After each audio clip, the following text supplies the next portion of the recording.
উত্তর জেলার সদর ধর্মনগরে আজ 40টি প্রকল্পের উদ্বোধন এবং 4টি প্রকল্পের ভিত্তিপ্রস্তর স্থাপন করেন মুখ্যমন্ত্রী ডাক্তার মানিক সাহা।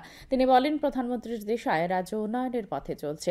রাজ্যের উন্নয়নের চিত্র তুলে ধরে মুখ্যমন্ত্রী বলেন, রাজ্যে 6টি জাতীয় সড়ক নির্মাণ করা হয়েছে, আরও 4টি নির্মাণের কাজ শুরু হবে। তিনি বলেন, সবকা সাথ সবকা বিকাশ পাথেয় করে সরকার কাজ করছে। অনুষ্ঠানে রাজ্য বিধানসভার অধ্যক্ষ বিশ্ববন্ধু সেন, সমাজ কল্যাণ ও সমাজ শিক্ষামন্ত্রী টিঙ্কু রায় বক্তব্য রাখেন।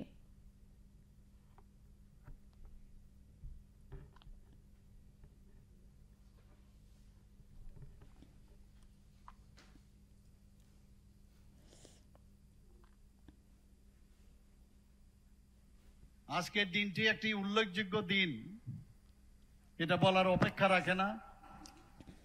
এবং এই দিনটি এই উত্তর জেলার ত্রিপুরার, আমার মনে হয় এই দিনটি সবাই মনে রাখবে। বিরোধী দলের এরা প্রায়ই বলে, কোথায় উন্নয়ন, উন্নয়ন তো দেখতে পাচ্ছি না। তো বিদ্রুপ করা তো ওদের কাজেই, নেগেটিভ।